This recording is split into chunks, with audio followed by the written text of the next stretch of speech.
Yo, yo, yo, what is up, chat? Good to see you. Welcome, welcome. On my days, we're about to get a deep dive into RuneScape DragonWilds. Let's go! As a RuneScape player for over 20 years, this is huge. This is huge. RuneScape is dropping a new survival game. It looks fire, but we're about to get a deep dive into it. Give us the goodies, baby. What up, Joda? How you doing, bro? 30 seconds out. Let's go. I was planning to play Craftopia today, but turned out they had this planned. This has to take priority. Let's go. What are we gonna get? Classic RuneScape music rocking on. I love it.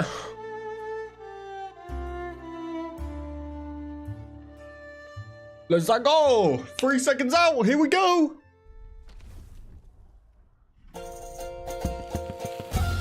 Adventure called, a brave few answered, and the expedition set sail. Among them, an elite band of explorers. Some this is gonna be governors hyped.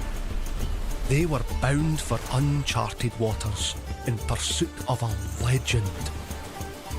Ashenfall.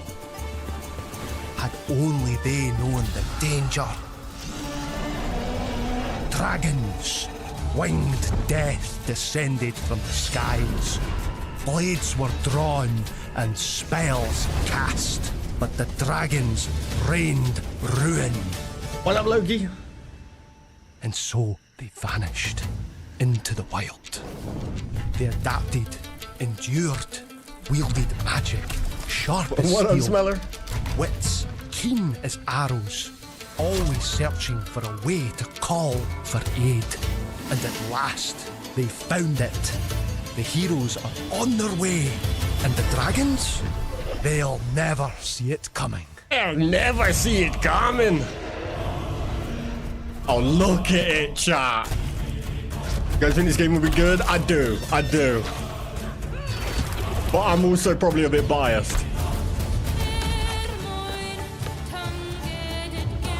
Oh my god, look at it.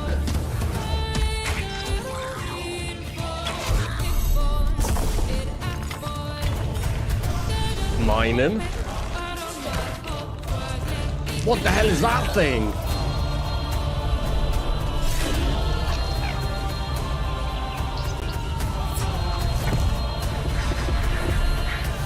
Yo, this is fire!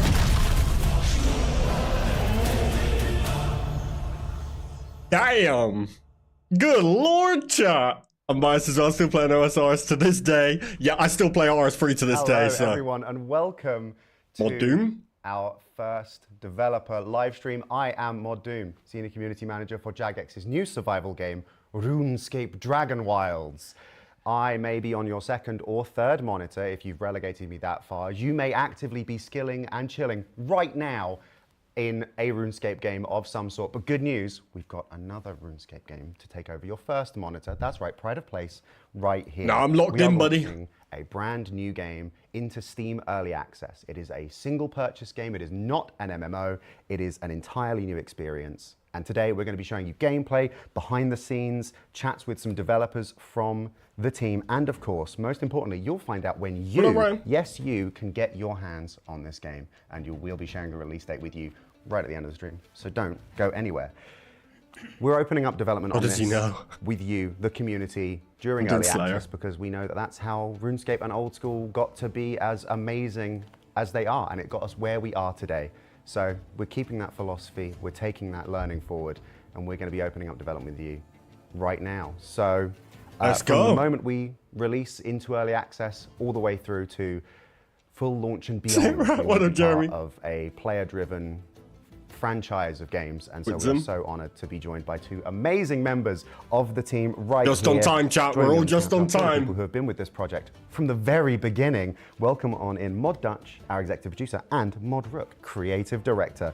Hello, gents. How you doing? Hello. Very well. Very excited to be here on my first ever live stream. Fantastic. I'm doing great, Jake, and happy to be back on the couch. Amazing. Great stuff. So, Let's get right into it. This project is the culmination of years and years of work. How are we feeling? Super excited about what's going to happen. Absolutely terrified. I mean, very fair responses. So this is a survival game. Why a survival game? Where did this start? So at the end of 2021, we started prototyping. We had some ideas about what we wanted to do. And specifically, we were thinking about a new game for RuneScape and something that would sit like comfortably next to the existing live games and offer a lot of freedom to the players, a bit sandboxy and something that would be MMO adjacent. And so we came to survival. That would, for us, be the natural fit. And that's where we started. I was thinking that, Roger. So the next question is, it's launching into early access. Why early access? So Jagex's DNA is all about asking the players for their opinion, and this is no different. So after a protracted period of building the game, prototyping, we eventually went out and did early alpha. And closed alpha was with about 14,000 players, and they gave us their opinion about what needed to change, what needed to improve, perhaps what a roadmap could look like. And that is when we decided, well, it's time to go into early access and to see where we can take this together with the community. This is fire. So, as creative director, did he just level up wood cutting? Website of the design and the challenges. So what kind of challenges do the survival genre bring to what we're trying to achieve here?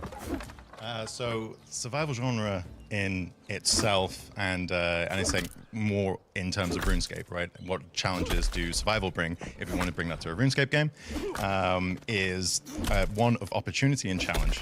So for us, when we came, we wanted to do something very different. We didn't want to be a typical survival game, so we thought, what was it about RuneScape that we could bring as a pillar? And that's when we fell on magic. And usually, you know, we see magic being used in RuneScape, and was like, how could we use that to solve survival friction? And that's essentially the open tap. So you will find several skills within the game, all inspired by RuneScape skills. As you level those up and progress, you will unlock magical skills, spells that will help you in your sort of survival challenges, whether that's through woodcutting or mining or the plethora of skills that we have in the game. Amazing. So it's a survival game, so we internally have always talked about the design triangle of exploring, surviving, and thriving. So how do you balance those, especially when you start to throw magic into the mix? It's a constant balancing act. So you, as you can imagine, trying to balance both explore, survive, and thrive is sort of a constant balancing where exploration should provide a very deep sense of player progression. You want to be able to find things, discover things around every corner, whether that be lore, recipes, you know, for new materials or new things you can craft. When it comes to survival, that's really the friction and the challenge. So that's the thing that will, you know, trip you up, get in your way. But the balance there is to not feel like it's too punishing or something you can't overcome. And then thriving is the payoff. It's the reward. So once you thrive and once you've progressed through your skills, once you've explored, that's really where you can master your environment. Amazing. Now, one thing that we haven't really talked about externally yet is what we internally call the anima twist. So what is the benefit of doing this instead of bringing something directly across from existing RuneScape games?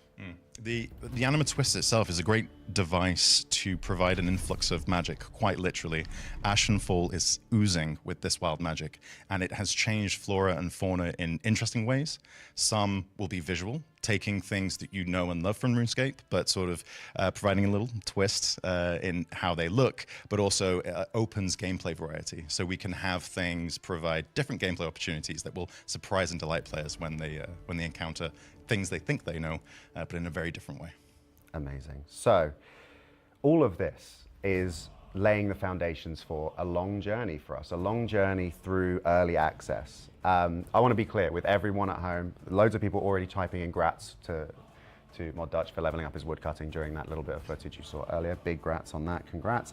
I want to be clear with folks that this part of early access is purely because this is a game that's still being built. It's a game that's in progress, and we fully understand and embrace that there is going to be more to come. There is going to be more skills, there's going to be more NPCs, more quests, more everything. So we are opening this up early purely for that outcome. That's why we're here, that's why we're doing this, and it's one of the main philosophies that I've always been so excited about working on this project is it's gonna be a lot of community engagement and work, and I'm gonna be very busy, I'm so tired, but it's fine. That's the way that we make this game the best it can possibly be, so I'm incredibly excited at that idea.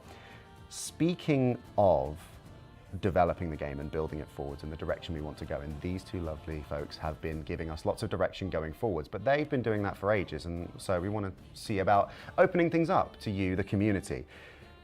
We want to share today what we're building towards already. We already know the first steps of where we're going into early access and beyond, so we want to share that with you. If you know me and you know my time on RuneScape, you know I love talking about roadmaps.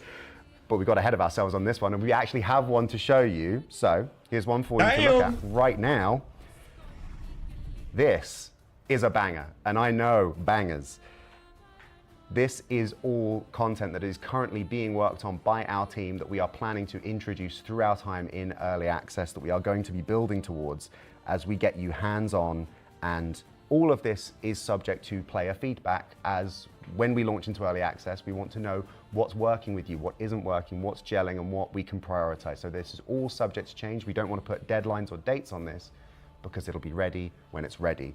So I think that's an excellent first impression, and I want to thank both of you so much for joining us on the sofa or bench or whatever I've crafted here. I'm really sorry, I'm not very good at the building stuff yet.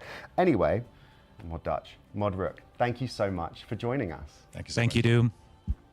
Now, doing a quick Twitch chat check-in. How are we doing at home? Everyone okay? Everyone got snacks? Nothing about servers. Everyone's loving this. Hello. Seasonal cows? I wish. There's one very funky cow, but the future is a mystery to us all. Now, I'm so excited for everyone. I wish I had a party hat. I'm sorry, chat. I just saw that message. Right. Twitch chat's doing okay. They're Twitch chats, so I'm not losing any sleep over it. Let's talk lore. Now it's time we consulted with lead narrative designer for RuneScape DragonWilds. You know his name. You fear his call. It's Mod Raven, everyone. Welcome on in. Hello. How are you doing? I'm very good. I'm very excited. I would hope so. So, the release of RuneScape DragonWilds is fast approaching, and it marks a return for you in particular to Gielinor. How does this new game embody the spirit of the existing titles? So it's obviously it is different. Like, it's not an MMO. It doesn't necessarily play the same way, but we try and keep, particularly from a narrative point of view, the same sort of vibe that RuneScape and Old School give. You know, relatively sensible stories, but mixed in with nonsense and whimsy and that kind of daftness, but also magic, and it's building on the foundations of what we've already laid. Like, if you're a RuneScape player, there's stuff for you to learn and pick up on. Obviously, if you're not a RuneScape player, there's still stuff for you to learn and pick up upon, but we're building on those foundations. We're building on the idea of making it your own. RuneScape is very good at you go in there with your own goals, and we're very similar with this sort of game. You go in, you make your goals, you choose and set your adventure. Amazing. So, obviously, for those unfamiliar with your experience, you've been here at Jagex in the past, and you've written many a quest, you've killed many a character. It's fine, no one's bitter about it. So, what is it like being able to tell a totally new story in a land lost to time in a familiar setting? It's been really interesting and really enjoyable as well to craft this story. So we've, like I said, we've built on that existing foundations. There's a lot of RuneScape has these ideas, these goals, these things, these themes that we can build on and enjoy. That kind of daft humor mixed in with the seriousness, the magic, rumband, all these sort of interesting worlds and characters. And what we're able to do is we're able to take some of that and say we've got this new continent, this new place that's separate from all this, and let build on it and put it there. So we've got characters you recognize, characters that you know, but we get to tell additional stories about them. We've got like factions that you know about and factions that you don't know about yet as well, that we can build on and expand and tell you. And of course, we've got dragons, but we get to do something slightly different with our dragons because they're awesome. Yes, the dragons that you may run past on your wildy runs to do whatever it is you're doing up there, obviously not getting PK'd, is one thing. Our dragons are slightly different. So, bearing that in mind, how hard has it been to balance creating something new, approachable, and inviting, while also having the backdrop of oh, there's 24 years of lore here that I've just got to deal with, I guess. It's been both tricky and enjoyable and exciting. Like, we've got this, as I said, this wonderful foundation of RuneScape, so we just get to build it, add more, do things with it. We try and expand on little bits of stories that have maybe not been covered in some of the past. We explain some of lore that players may have gone, I wonder why this is, and we do kind of hint and give some of that. But we also get to tell our own stuff, and we get to do different things, like the Dragonkin that we have, and maybe not quite the Dragonkin that players are familiar with. So there's new stories to discover there, new things to encounter. Our dragons are very different from the RuneScape dragons. There's new things to discover there, new stories to go there, but we still have that foundation, that things that we build on. So RuneScape players, like I said before, will have stuff that they can go, oh, I recognize that, and oh, but new players who've maybe not encountered any of RuneScape stuff before can come in and go, oh, I get this, I understand this, because we're built in such a way that you should be able to understand your path, but if you're familiar with it, you can start going, oh, okay, and piece a few more things together. But it has been very enjoyable. So if you're a completely voracious lorehound who's badgering people like Raven and Shrike in the Discords, being like, I have questions about this, you're going to be fine. But also if you're Lil Timmy who burned bread as a free-to-play in like 2007 and is like, I remember RuneScape, oh, this looks awesome. There's also stuff for you. It's very approachable. There's going to be some really cool stuff that you can explore. You can enjoy some quests. There's some funny dialogue. I don't know if there's actually any sort of celestial cabbages that you need to worry about yet, but it's fine. It's absolutely fine. So focusing on our story, what brings the ragtag bunch that we saw in the trailer, but also what brings our adventurers to the continent of Ashenfall? So our adventurers, they're lured here by the notion of adventure, by the notion of discovery. So this continent that has been not known or forgotten about has started to kind of materialize. It's got a kind of veil over it that was left there by a certain green horned god, and people have noticed and gone, oh, adventure, fantastic. And so then they're now heading towards that place. Obviously, it's going to go very well, as we've seen from the trailer. It's certainly not going to be bad for them. So moderately doomed voyage, but they managed to get down they got down one lodestone, and that's, as you know, that's all you need. Yep. They're going to be sending out the call for help, and that's you, the person at home in chat. Hello, you. I'm going to pick someone at random. Jesse, hello, you, that person. You need to answer the call of adventure. Get in here. Don't worry about how big that dragon is. We'll sort that out. You can figure this out. We'll all explore it together. So that's our adventurers arriving to the continent of Ashenfall. Mm-hmm. Can you, and I'm going to stress, can you give us a brief, underlining the word brief here, history of Ashenfall for people who don't really know the context of why this continent is here? From the first age to today. So in the beginning, there were space worms. The space worms are hungry. They settled on the planet, went to sleep to nom on the anima. But there was some anima they didn't particularly like. It wasn't pure, so they found a way to vent it out of their environment, and that is the continent of Ashenfall is this place where anima is vented from. A certain green horned god came to the continent and went, ooh, what's this? This is glowy, shiny magic. Found special rocks to go plink. Ooh, it fits together nicely. Gave it to his minions, who went, yay, we can do magic now. The minions very happy about this, made a little society. They gathered all together. Some of the people in the society did bad things. Guthix went, I'm off. As he left, he laved a veil over everything so it would hide this island forever, but it wasn't a particularly good veil, and other things found it, starting with the Dragonkin, who turned up and went, well, we like this place. It's weird and interesting, and settled there for a bit, and then started doing what Dragonkin always do and made dragons. Then more humans arrived from the God Wars along with some other people, and they got together, made little factions, and then started fighting, as you do. This wasn't just the familiar gods, there were a couple of new gods there as well. The fighting kicked off. One of the new gods, this goddess Lugrim, asked for help from these strange people called the Dragonkin, who went, we've got some dragons we want to test, and unleashed it on everyone, which is obviously very sensible and very wise. In exchange for doing this, Lugrim assisted with their experiments, which is again a very sensible plan for the Dragonkin, because it certainly didn't create Kuldra, and she certainly didn't eat the Dragonkin. It all went very, very well, and then the dragons murdered everyone. Other people, those who weren't murdered, kind of hid away, and that's kind of where the continent is now, in death, doom, destruction, and then you arrive. The vibes are in shambles until you showed up. So thank you for showing up. Wow, everyone in chat is really excited for Jesse to kill that dragon. Good luck. So tell us, what are existing RuneScape fans going to learn about, and then what do those new in the franchise have in store for them? So existing RuneScape, well, both new and existing fans will, of course, learn about the story, they'll learn about the setting. There's a bunch of lore books. There's a bunch of lore things you to uncover.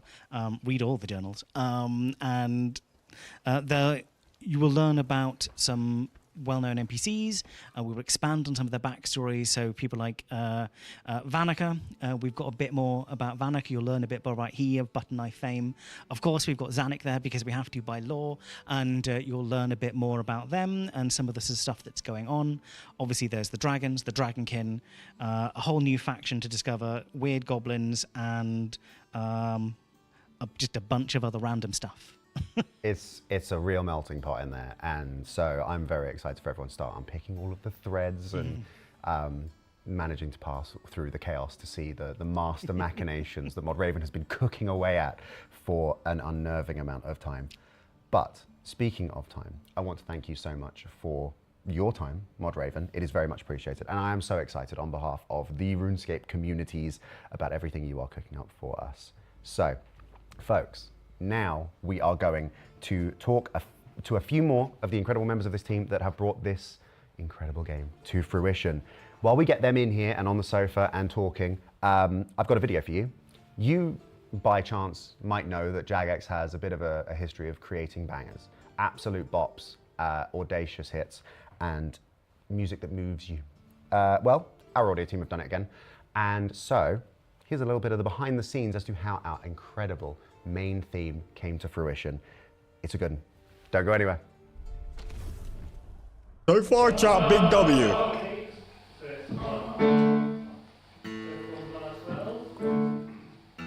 So far, big W. What are you thinking so far, chat? You liking it? I want to see more gameplay, but the gameplay they did show was sick. Another game to burn my PC with.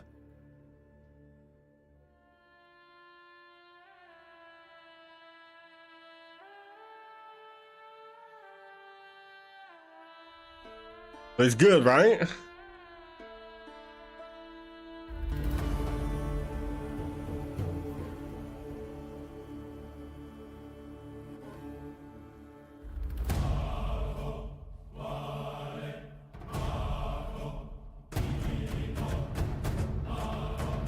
Can't wait to be copyright striked for this.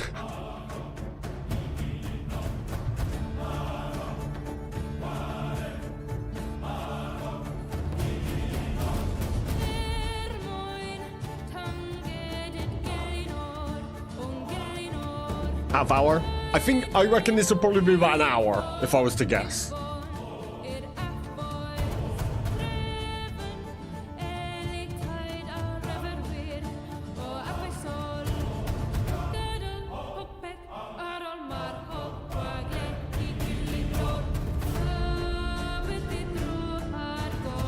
The fact there's skills makes me so happy. So basically, we're just turning actual RuneScape into a big open world survival. Which I know is kind of the point, it's the title, but my worry was that it was stepping too far away from being like RuneScape. But we got wood cutting in there, we got mining, farming, ranges coming, crazy. But I didn't see anything on that roadmap about servers. I want servers.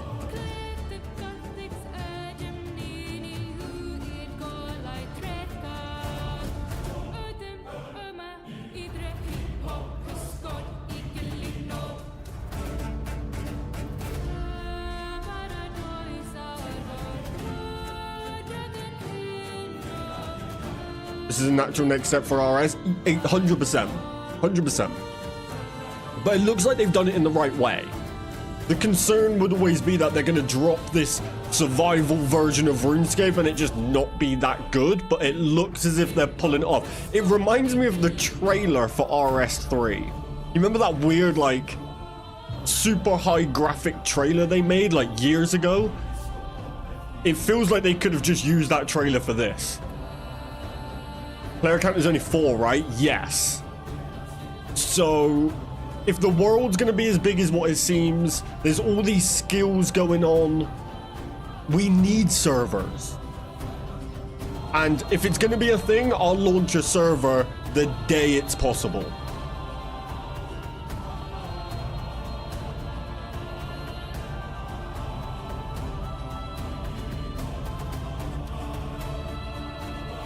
Get servers and become like a guild type situation. It would be really sick if, yeah, we got like, I don't really want public servers because I don't play them anyway, but if we could at least have private servers. Oh, it's so sick. Makes me so happy. By the way, please do like the stream, and if you're new around here, why not drop a sub? What a track, huh? It gives me goosebumps every time. There, you've seen some of the amazing work that our audio team put into bringing our main theme to life. And we've got a handful of the folks behind that. Please welcome Mod Debris and Mod Dodds. How are you both? Hello. Hello, good to see you, man. Good, thanks, you. Good to have you in. So, first off, some people, Ragoom and a few others in chat, picking up that there was some Welsh in that. So, ignoring the Welsh for a little bit, how did we bring the music of DragonWilds as a whole to life? How has the soundtrack of RuneScape DragonWilds come to fruition? Okay, well, it actually all started with that fiddle that you saw on there, me scrubbing away. So yeah, the fiddle, I composed a lot of the motifs that we started off the soundtrack with on the fiddle, and then we opened it out to the rest of the team. And Mod Dodds here, Mod Dodds here, rather, sorry, playing guitar, and we played some bouzouki, we played some mandolins, those kind of instruments, trying to get a more kind of primitive, folky vibe than we would have got with something like more orchestral instruments. So we also worked with a nickel harper player. Nickel harper is like an old Norse fiddle, and it's played with keys. It's like the strings get stopped with keys, rather than stopping them directly with your fingers. So you get this kind of really clicky, clacky, clicky, clacky kind of sound. And then it's got sympathetic strings on it, which resonates when the main strings are bowed. So you get this really beautiful kind of resonant sound. So it was things like that, and a sitol, which is like an ancient lute kind of instrument. So getting these really kind of rustic, earthy sounds in there. And the main theme, obviously, we worked with the Purcell Singers, an incredible choir based in London, to sing that, and the amazing Ali Baniotti on the vocals. Yeah, absolutely. From the moment we first put even a snippet of that music out, immediately people were complimenting the work of both Percival Singers and Ali Baniotti, and also yourselves for putting it all together, of course. I mean, it's not just to say that they did all the work, but they did an amazing job. So thank you very much to those folks to make it as good as it is. So audio is broken up, obviously, into both the soundtrack, which our players love, and it's full of bangers, of course, but there's also the ambient soundscapes, and that almost every action and reaction is marked with sounds. So how much of what the audio team does is ambient audio? So we talk a lot in sound design about the emergent soundscape, which is that's everything that you hear at any given moment within the game. You could be standing still and doing nothing, but you would still hear the sound of a chicken walking past, or you would hear some music that might come in or something. So we're always thinking about everything that happens at once. And in terms of how that kind of balances out, music is really like the icing on the cake. It's about 10% really of what we do, and then the rest of it is all in the sound design, and then the tech that we use to drive that sound design. So it's we've taken an approach with this where we wanted the sound to be tactile, visceral, and colourful.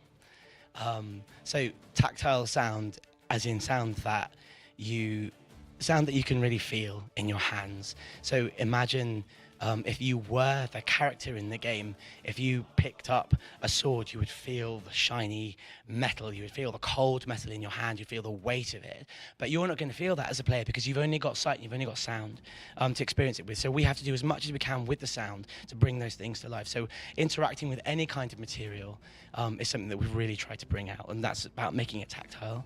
And then making it visceral, which is all about evoking emotions.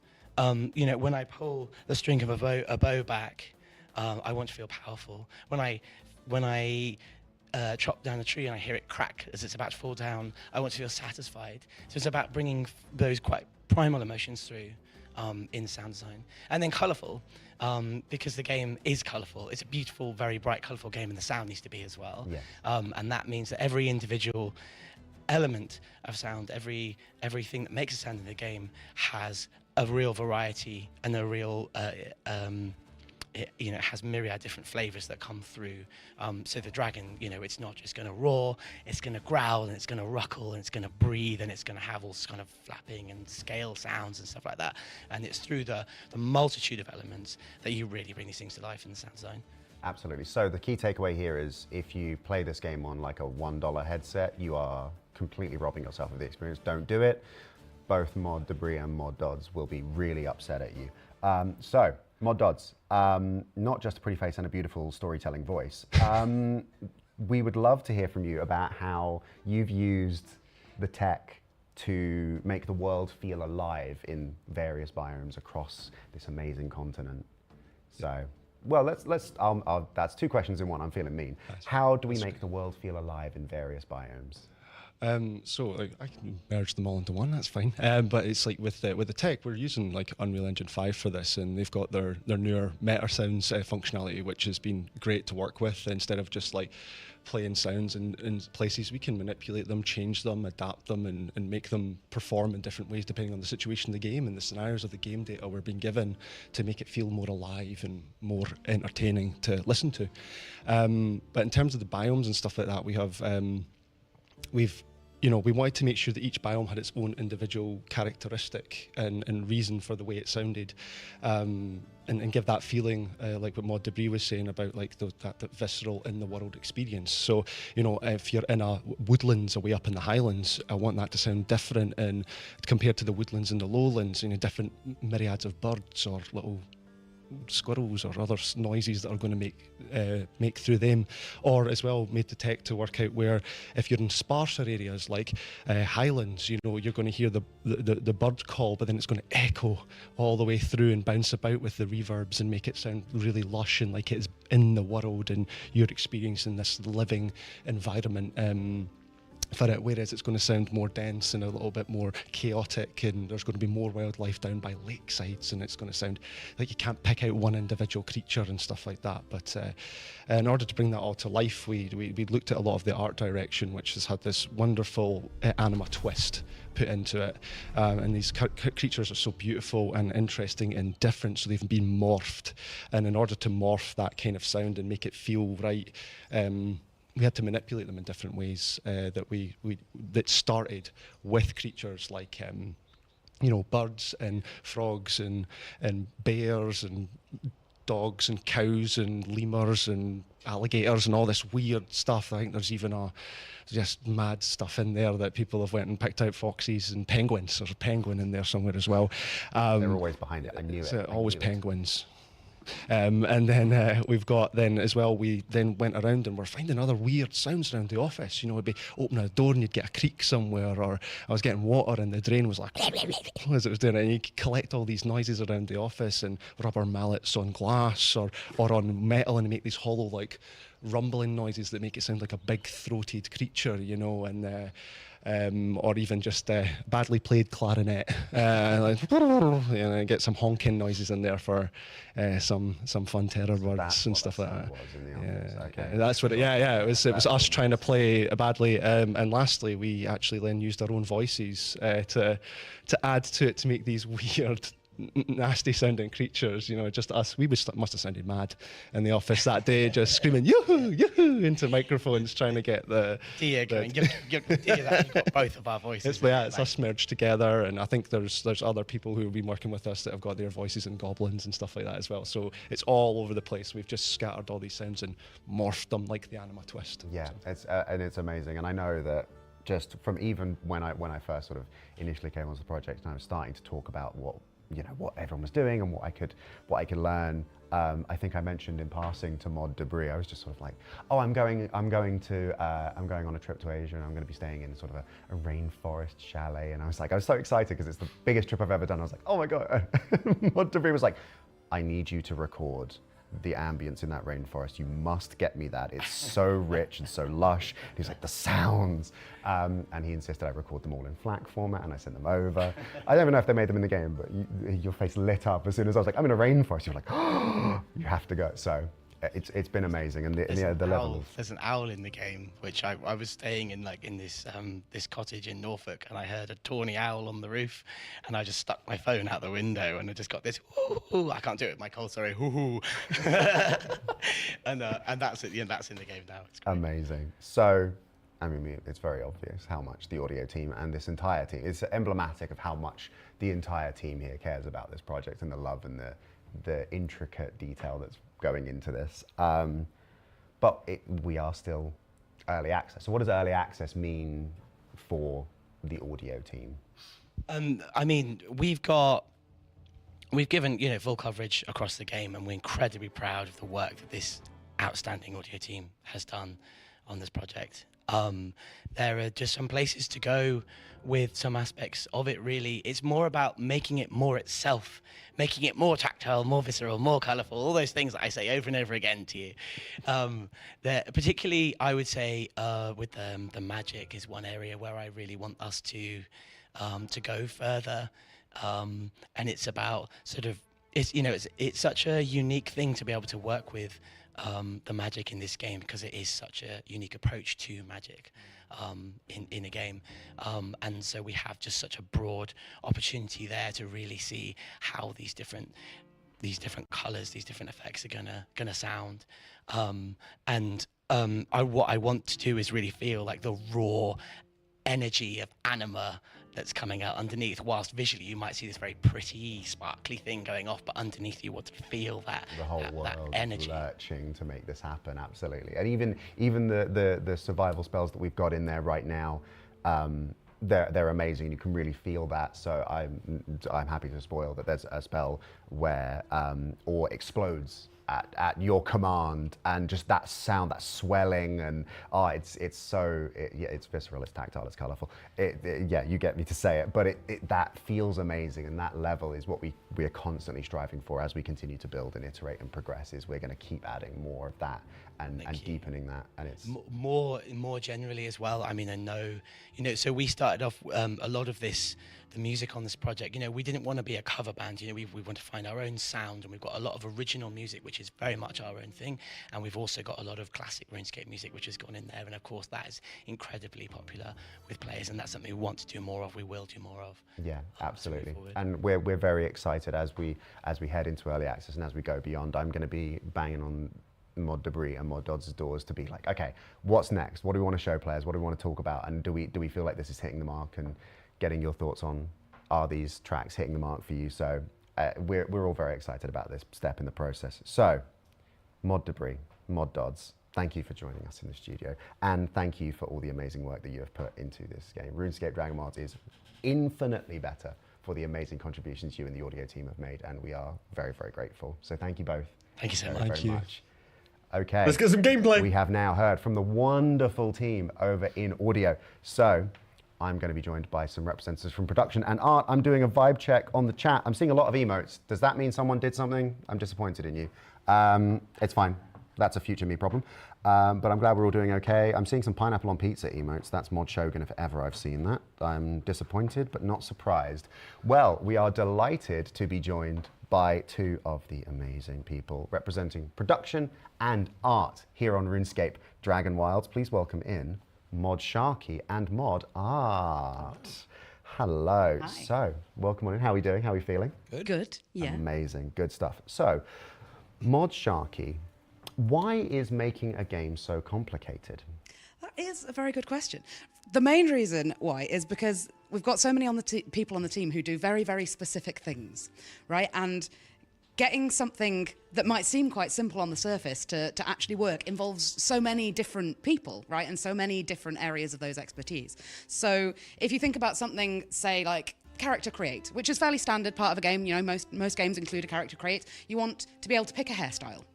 So that's not nearly as straightforward as you would think it is, right? Because you've got, you know, Mod Art and the wonderful character team who make some great hairstyles in there. And you've got the tech artists who make the shaders work properly and things like that. And so, but then you've got to select the hairstyle you want in a menu. So you need your UI engineers and your UI artists to make a menu. And then you've got some VFX around the buttons on the menu. And you've got nice sounds when you click the buttons on the menu, right? But then you've also got the engineers making sure that whatever you pick is what then displays on your character in game, that the other players in the game see the thing that you've picked, that it saves properly. So next time you load your character, it's still the same. You know, in that character create menu, you've got like some environment in the background. You've got sort of the idle animations on the character. You've got some nice lighting so you can get the previs on it. So there's all sorts of different people involved in, like, you know, putting that fairly straightforward thing together. And then you've got the production team kind of wrangling that all, making sure everything happens all in the right order. You've got the QA team testing it. You've got the localization team making sure you can see it in different languages. So like even that sort of fairly standard part of a game involves so many different people doing so many different things that all need to come together at the same time. So if I ask them to put my hairstyle in the game, they're going to kill me. Okay, noted. Right, writing that down. So that all sounds very complicated. So this is a bit of a no-brainer. What are the challenges of getting a game ready to go live into early access? Yeah, there are some challenges to that, right? Because obviously you've got all of those complicated things happening, and then when you're actually releasing into the hands of the players, you need all of those things to be working properly at the same time, and that can be quite a challenge. And sort of the way to get everything working properly is to slow down and stop changing things. But equally, as game developers, we are all perfectionists, and so we all want to do as much as possible to make what the players are going to experience the best it can possibly be. So we're all trying to change as many things as possible, while also trying to stop changing things so that everything's still working. And finding that balance is a challenge, and you have to make some difficult decisions, make some prioritization calls.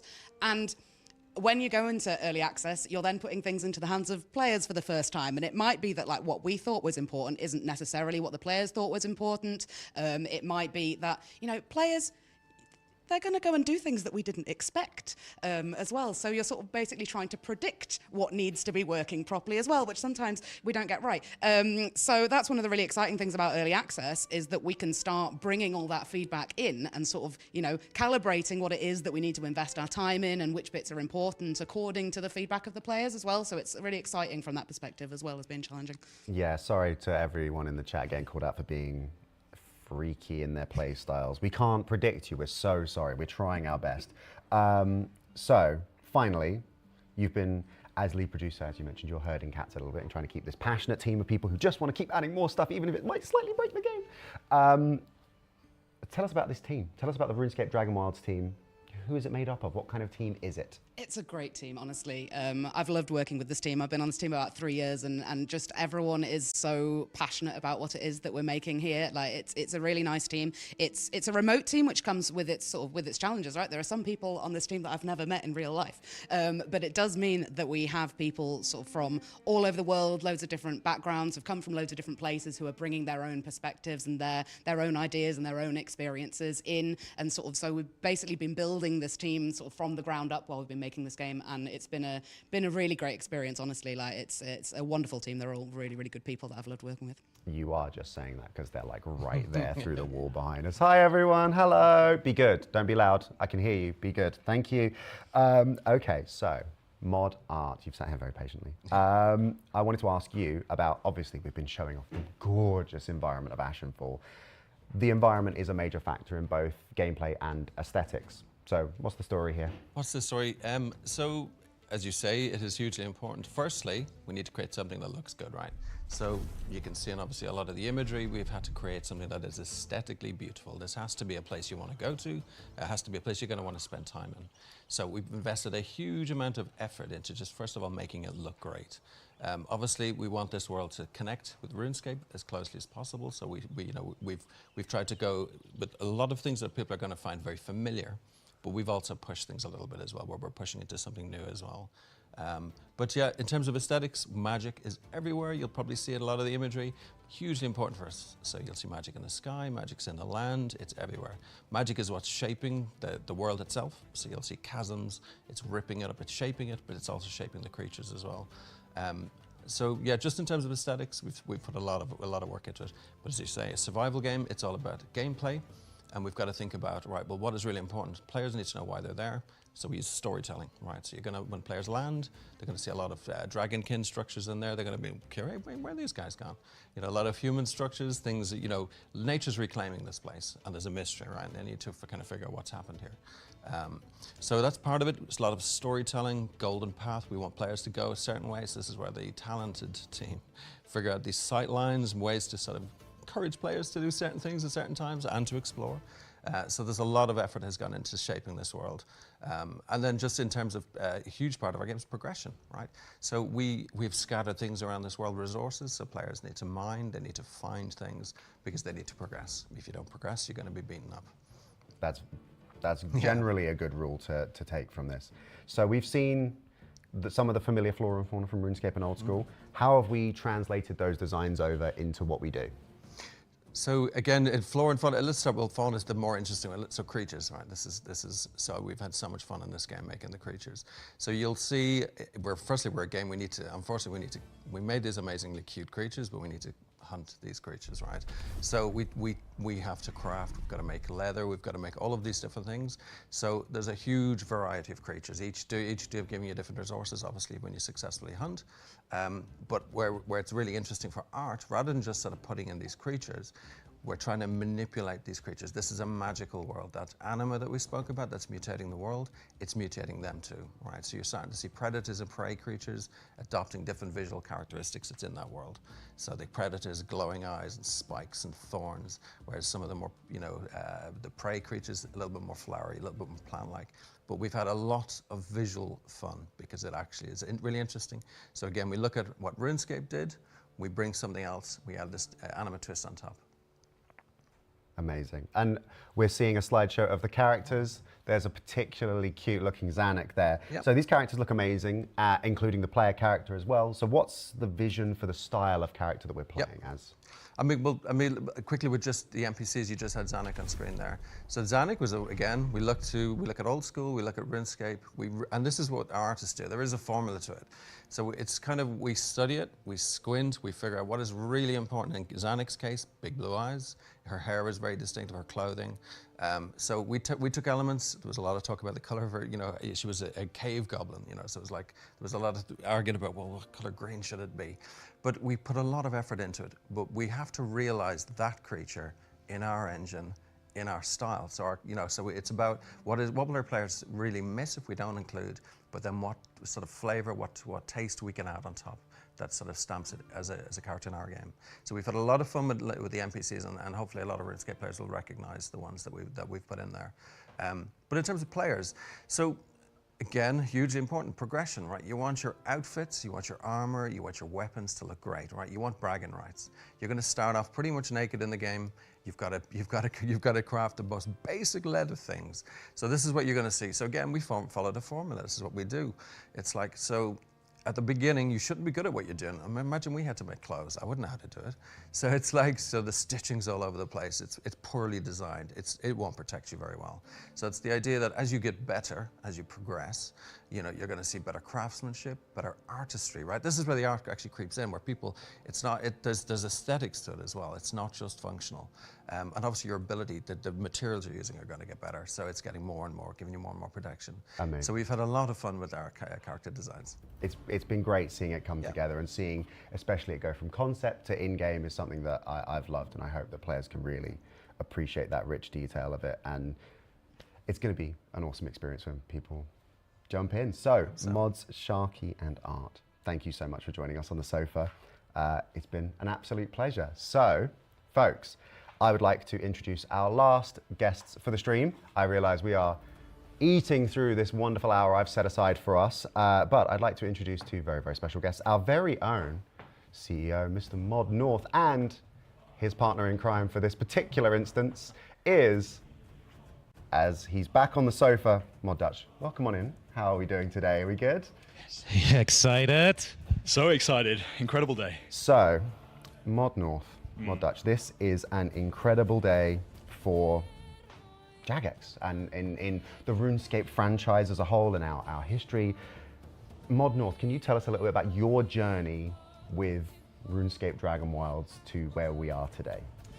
Yeah, not nearly as long as this, guys. That's the truth. I've been a player. I've been a fan. I've been somebody who's spent tens of hours playing the games behind the scenes through various builds, various iterations, levels of maturity. And mostly my experience is going to be very similar to what many in our audience will have ultimately. Thank you, Mystical. As an executive, I've been a sponsor of this program from behind the scenes and from within my current job. But first and foremost, I've been the cheerleader, I think. I think our first interaction was a fleeting one, just in a sort of side channel at RuneFest. I bumped into you, and you were like, "Oh, you're on the DragonWilds team! Oh, it's so exciting!" And immediately that excitement was there. So I think we're all as excited as each other about today. So people are excited to get their hands on this thing. So let's talk about the fact that this is going to be a single purchase product. So people will invariably want to know, what sort of price are we looking at?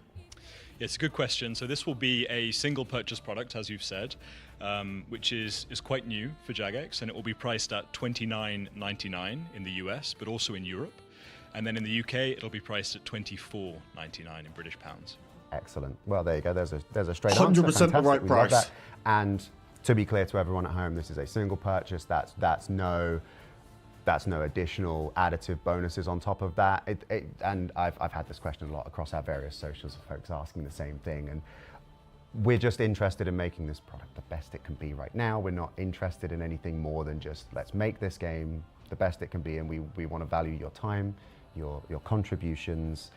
Your feedback is so formative to everything we're doing. So we really do truly appreciate that first and foremost. So we really appreciate it.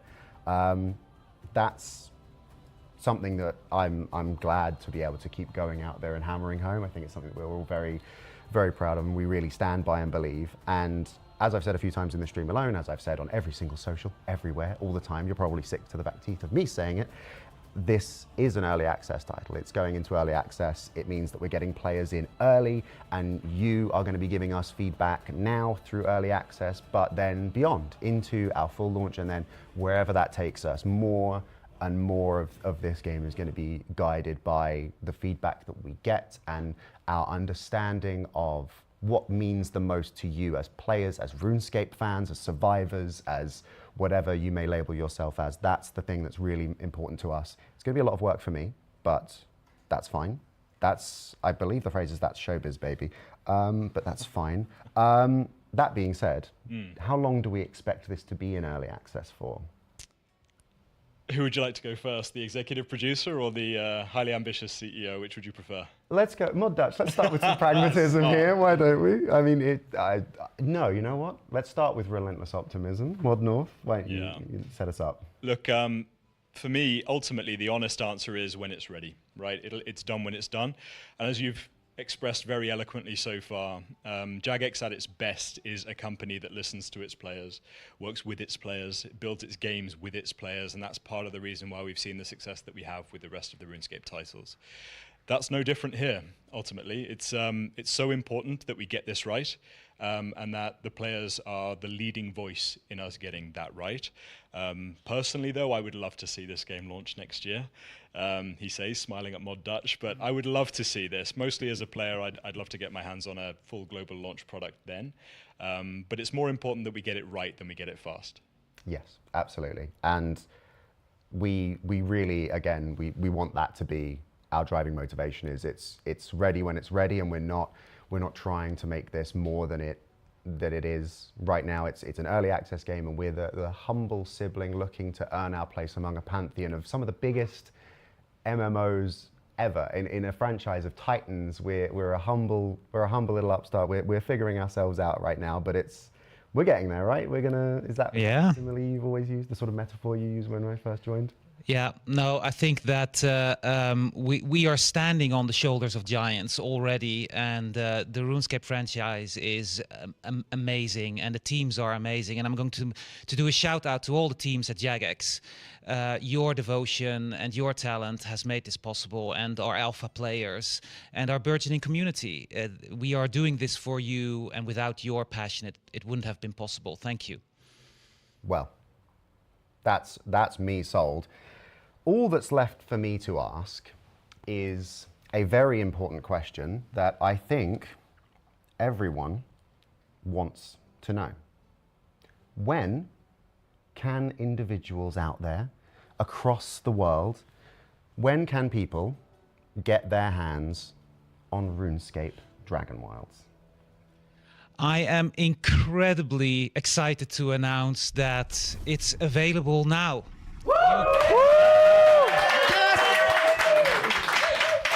You can go head on over to Steam because it is available now. We are shadow dropping it. You can go right now and download it.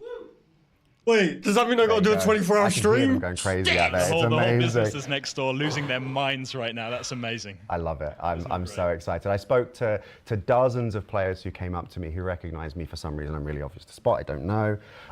Who came up to me and wanted to know. They just dropped it? When are we going to get to see this? When is this amazing project going to see the light? And I had to keep my lips sealed. I was biting my lip, desperate to tell people the news, but we thought this was an amazing opportunity to bring players in early, show you what we've been working on, and then it's over to you. We're going to be live on a host of social platforms you can follow us on and jump on in. We'll be sharing dev diary snippets, more behind the scenes, into the changes we're making, patch notes, known issues, everything, and the occasional Mod Doom approved meme for good measure. But now it's over to you.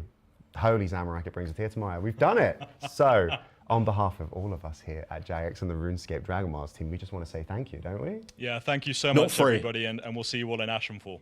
See you in there. Take care, everyone. Farewell. Right, so I've got a little bit of time while the others are away. So, of course, again, I want to do a little bit more of the community-facing stuff while you wait for your copy of the game to install. Right, you've done that already, right? We're doing that. Cool, good. Right. Anyway, so we are now live with an amazing dragon-slaying quest for you and up to 3 of your friends to hop into and get the most of. We've got more on the way. Everything you're getting hands-on with today is just the beginning. There's going to be more NPCs, more quests, more dragons, more of everything. And we are going to develop this game for many years to come. Thank goodness Mod Dutch doesn't have any more hair to lose, because it's only going to get more work from here. Of course, where we head is defined by you, the community. So my beloved scapers and survivors around the world are why I'm so excited to get this thing rolling. We are going to be standing by. If you run into bugs, issues, problems, we're going to be hammering out fixes to issues as quickly as we can. And we're going to be keeping you updated with patch notes. We're going to be keeping you updated with issues we're aware of. We're investigating whatever we can share whenever. We want to make sure that we are expecting you to feel like you're coming along this journey with us. That's what we want from it. That's what you should understandably want from us. So we're going to try and uphold our end of the bargain, because you've already upheld your end of the bargain by being the best community on the planet. So I'm in an amazing position. I'm very privileged to be part of such an awesome team launching this thing. But here is where the fun begins. Some folks have already sent in some questions, but I am actually very aware that there are already people desperate to jump in and start sharing their experiences with you, the community. So Servers. I think we should go over and find someone to raid on Twitch. If you are tuning in, we're going to be joining in a bit of a raid, and we're going to be finding a creator who's going to be getting hands-on with RuneScape DragonWilds right now. And we're going to be taking it over to them so you can see the game in action and join in all of the fun. But this has been absolutely amazing. This has been a secret that I have tried to keep as tight-lipped as possible, and everyone at Jagex has been so excited for this moment. So thank you to everyone at Jagex for not telling anyone about this. Thank you to everyone on the RuneScape DragonWilds team for making a game that's so easy to talk about. Are you kidding me? Look at this. And thank you everyone at home for being part of a moment in Jagex history and for joining us on this first step of a long adventure out into Ashenfall. For now, we're going to be setting you up with a raid, sending you over to someone, and make sure you follow us on all of our socials, join the Discord, and until next time, I'll see you in Ashenfall, adventurers. Be good. Bye. All right, chat. Crazy. They've dropped it. I am going to be live with it very, very shortly. So if you want to check it out, I will be launching it very shortly. I'm got to end this stream though. There is always 200 of you in here right now. I really appreciate you watching this with me. I'm sorry I didn't talk much, but I didn't want to interrupt them. And that was crazy. I wish they did the questions though. I wanted to know about servers and stuff. But yeah, so please do drop a like and subscribe. I am going to be live soon with this game. We are going to be playing it today. So make sure to drop a like and subscribe so you can be there. We will all play it together. Let's go, baby. All right, chat. Much love, everybody. Thank you all so much.